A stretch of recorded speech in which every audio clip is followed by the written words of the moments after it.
neighbor at the time. Some type of altercation occurred as they were traveling in North Phoenix area. During this altercation, a fight broke out, and the victim, Evin, was stabbed several times. He later died at the scene. In 2017, I'm sorry. Can you also both introduce yourselves for us? Sure. Detective Dominic, D-O-M-I-N-I-C-K, Rostenberg, R-O-E-S-T-E-N-B-E-R-G. And then will you do the same as well? My name is Evin Paulos, and I'm Evin Paulos' sister. Can you spell your name? It's E-V-I-E-I-N, and then P-A-U-L-O-S. Just to make sure I got it. A-V-I-E? E-V-I-E-I-N. A, okay. So, yeah. Good questions. Let's just start with, how are you feeling today? I mean, nervous. All the feelings that I've felt, whether it's excitement or sadness, anger, pain, all of it's coming at me at once. So I don't know which one to pick first. Detective, can you tell us a little bit about how you guys were managed to close this case? Sure. So in partnership with the United States Marshal Service, we were able to track the suspect, Michael Arredondo. We learned shortly after the incident occurred that he fled to California. He spent a short time there, eventually fled to Mexico, where we believe he's been staying for the last 8 years. Do you know where specifically in Mexico? We don't. What did it take to bring him here? It was a tremendous amount of work. I think it's a testament to both the Phoenix Police Department and the U.S. Marshal Service and their dedication to bringing this individual back to justice, showing the community that we're committed to bringing dangerous people back to answer for the crimes they have committed. It was a tremendous amount of work. In the case, I mean, we're talking, I was just reading in on it, I was not living here in 2017. I mean, 30 stab wounds.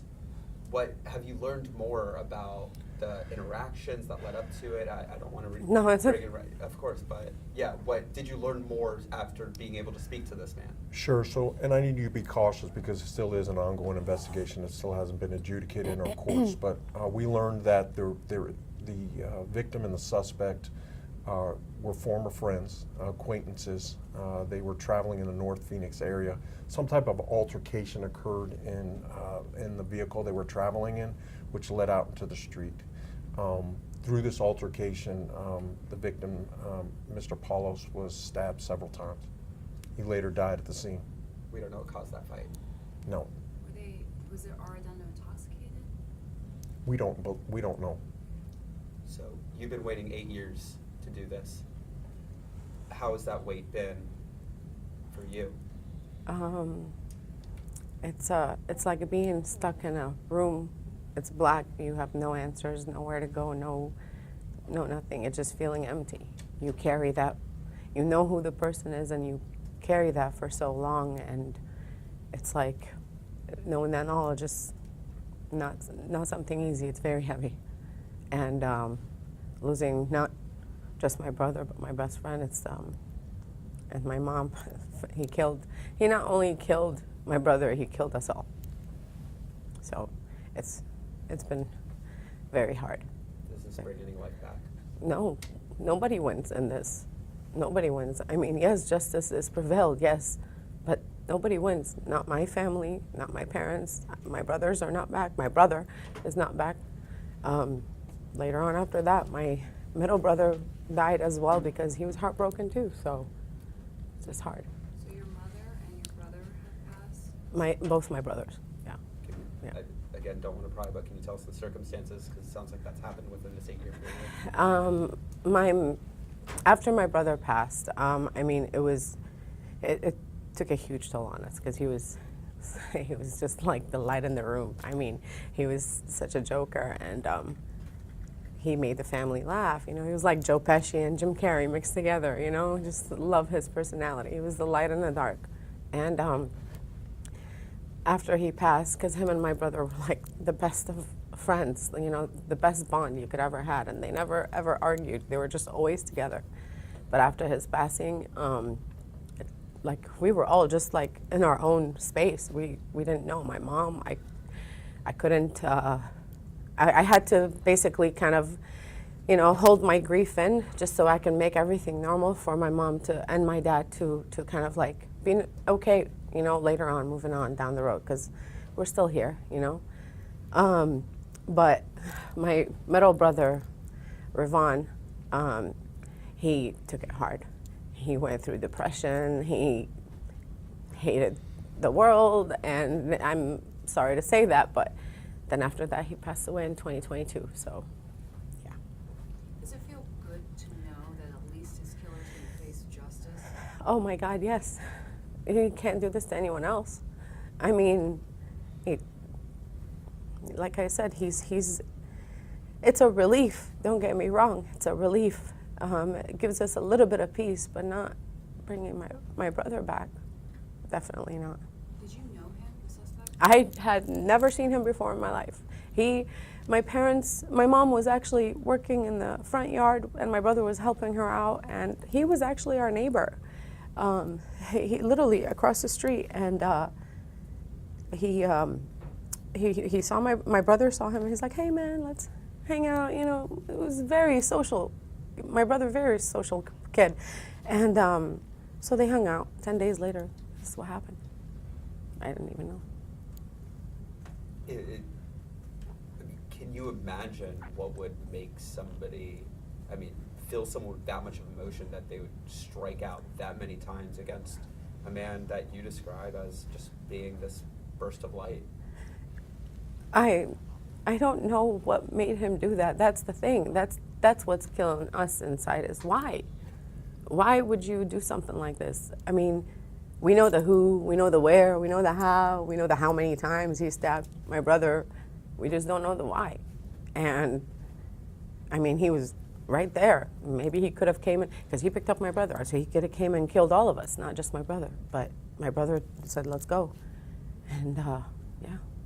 Detective, can you talk about what it takes to track someone with the U.S. Marshals? I mean, you said a lot of work. Can you Sure. give any specifics? Sure. So, and again, my job is heavily reliant on the work of the original investigators. They did a great job of canvassing the area, collecting evidence, submitting things to the lab as well. I kind of just put the final pieces together, talk to people, and conduct some final interviews. So once the case was indicted back in 2017, I began, the Phoenix Police Department began working with the United States Marshal Service in attempting to locate Michael's last known address. So it becomes challenging, especially when we're dealing with another country.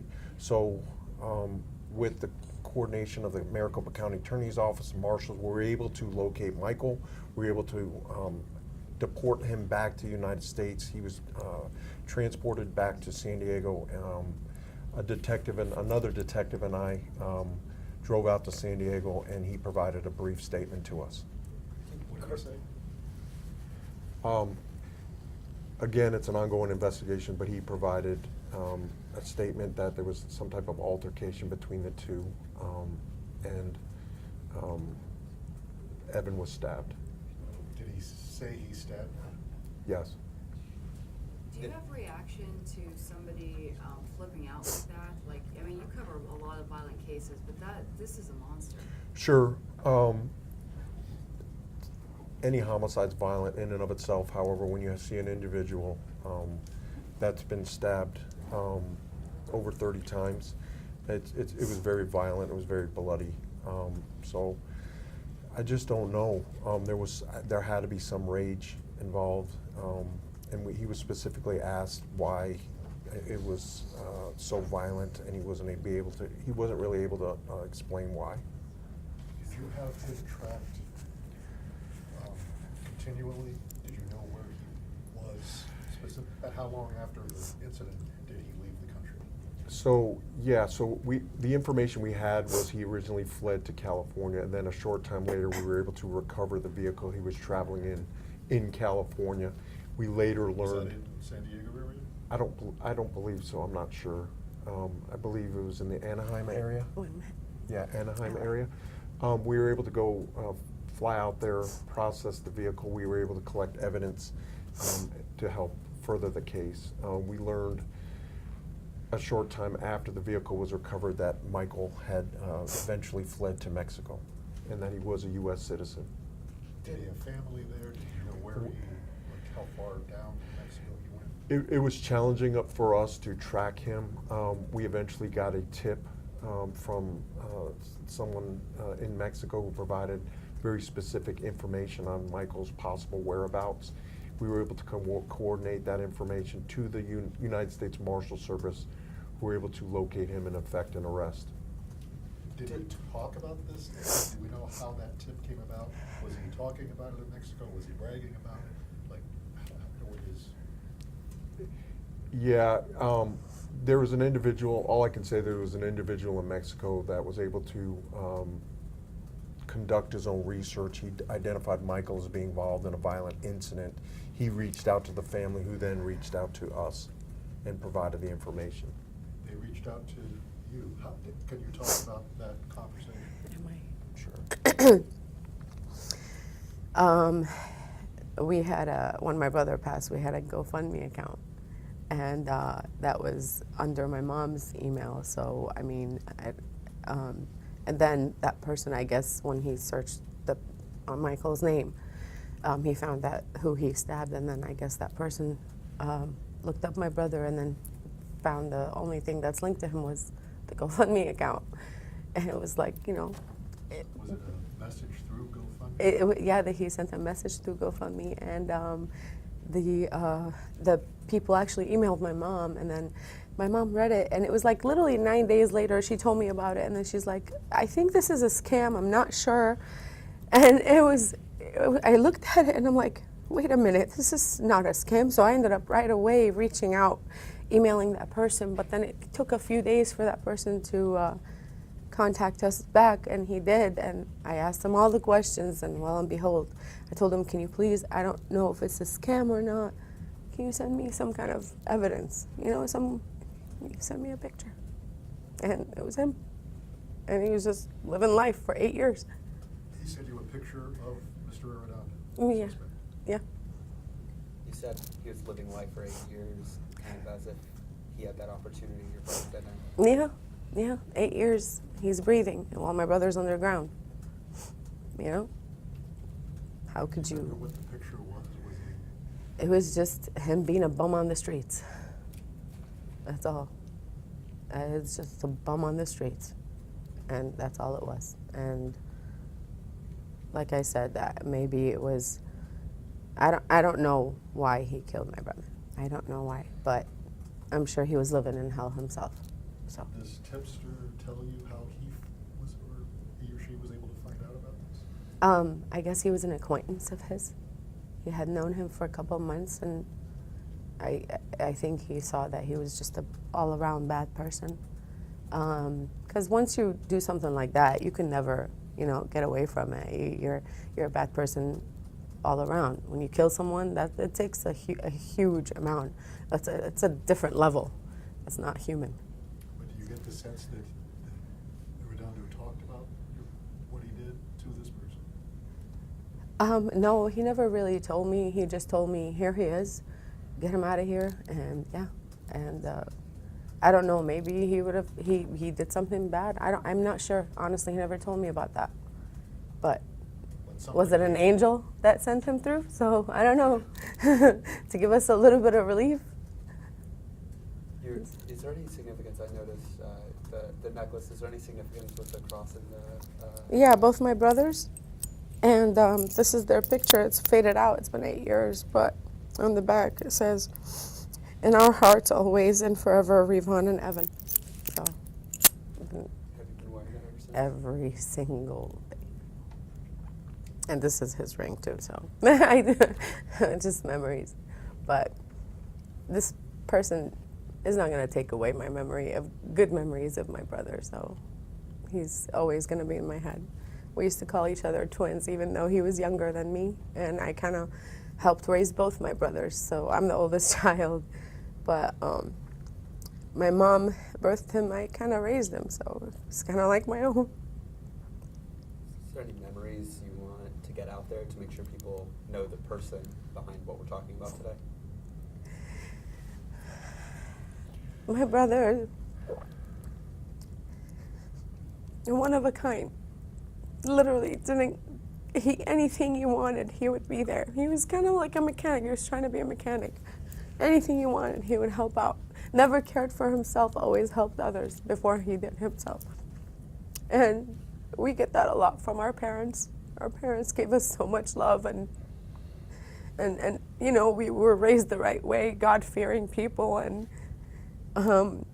but you know, he gave my brother a one-way ticket to heaven. So hey, I'm not mad at that. I'm just disappointed at how humanity is these days. You know, God forbid anyone loses a family member like this. You don't.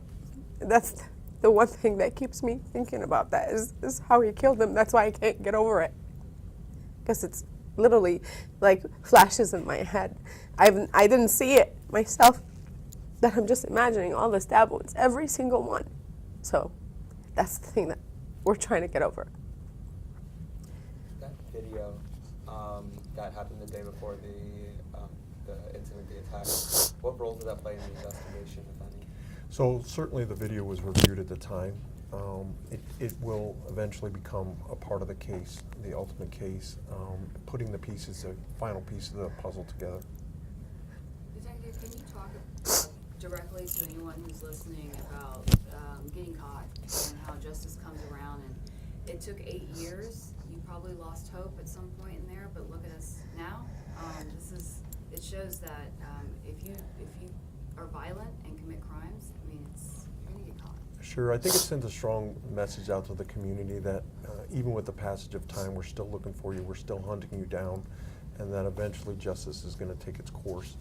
This unfortunately took us 8 years, and a tremendous amount of work went into the case through both the Phoenix Police Department as well as the U.S. Marshal Service.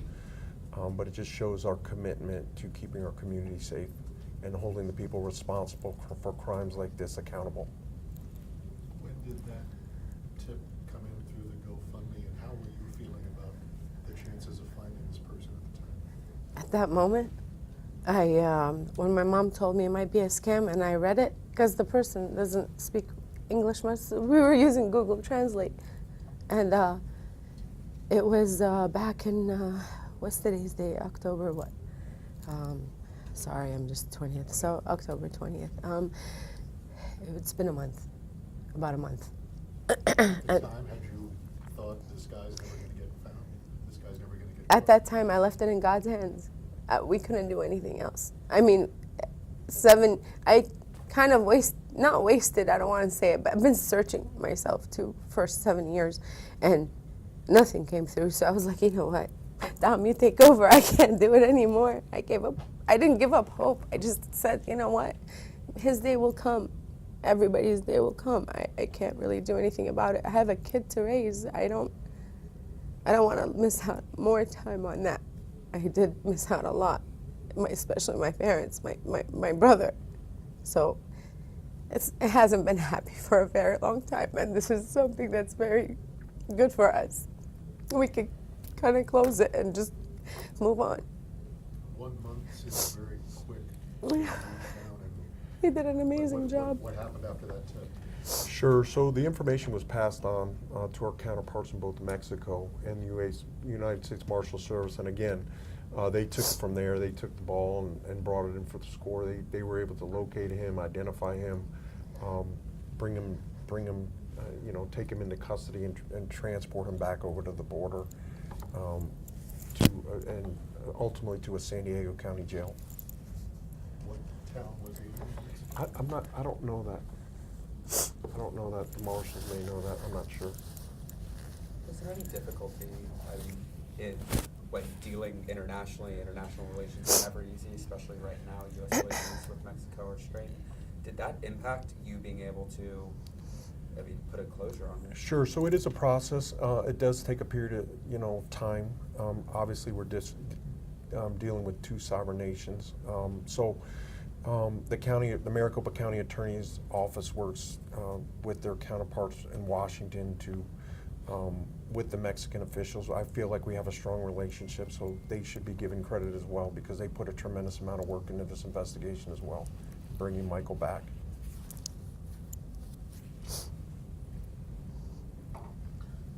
Is there anything else you want us to know? Just justice has prevailed. My brother can rest. Both of them can. We can be at peace. Like I said, nobody wins in this. Not our family. Probably not his family either. Because they're losing a son too. And was it worth it? Hiding him that long? No. I don't know. They could have said something. But at least we're a little bit at peace. I could let go of the anger that I've had for so long. And just, try to concentrate on life. All of us. So. Thank you.